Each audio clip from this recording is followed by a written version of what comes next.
Takopi's Original Sin by Tyson 5 is a haunting story that plays upon the destruction of childhood innocence. If you've ever read Goodnight Pun Pun, it's not on the same level, but it has a few similar aspects in regards to how the plot twists are written, how the shock value is delivered, and how tragedy is portrayed more so through the characters rather than circumstances the characters get involved in. The story begins with Takopii, a cheerful and naive alien from the planet called Happy. Yeah, I know, just stay with me. He comes from the planet called Happy and his mission is to go to Earth and spread happiness. That's his job. When he arrives on Earth, he encounters a young girl named Shizuka, a very nonchalant and lackadaisical young girl who is a victim of severe bullying and emotional trauma. Now, since Takopi's mission is to bring happiness to those he meets, he didn't come unprepared. He has a set of gadgets designed to bring joy to the people he meets. For example, he has a camera that can bring you back in time to the moment when the photo was taken, a string that can bring you closer in a relationship to whoever's finger is tied to the other end. It sounds very convenient, right? Almost too good to be true.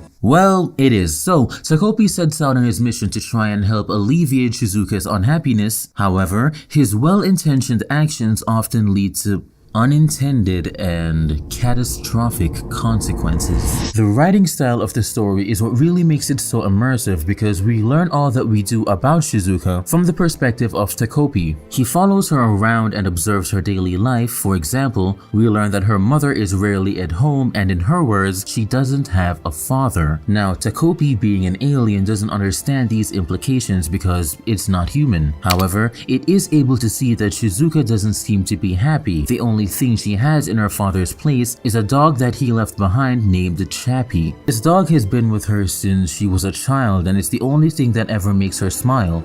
Until something happens to the dog. Huh? Hold up.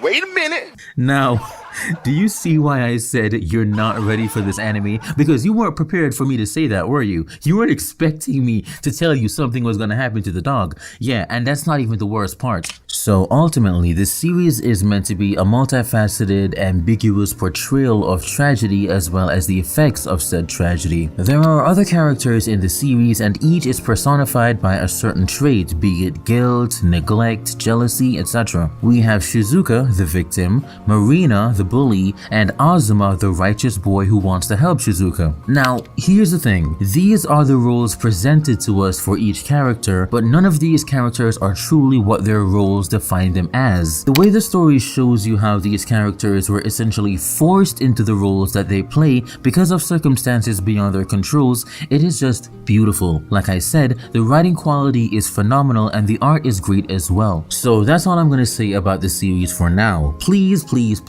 read the manga. There was so much more I wanted to say, but I couldn't because it would spoil too much. It's only 16 chapters, so if you start reading now, you can finish it in like 2 hours actually. And when you do finish the manga, I want you to go back and watch the trailer for the anime because the scenes from the manga that they decided to use in that trailer is diabolical. This is Truly signing out. Take care, have a wonderful day, and I'll see you all next time.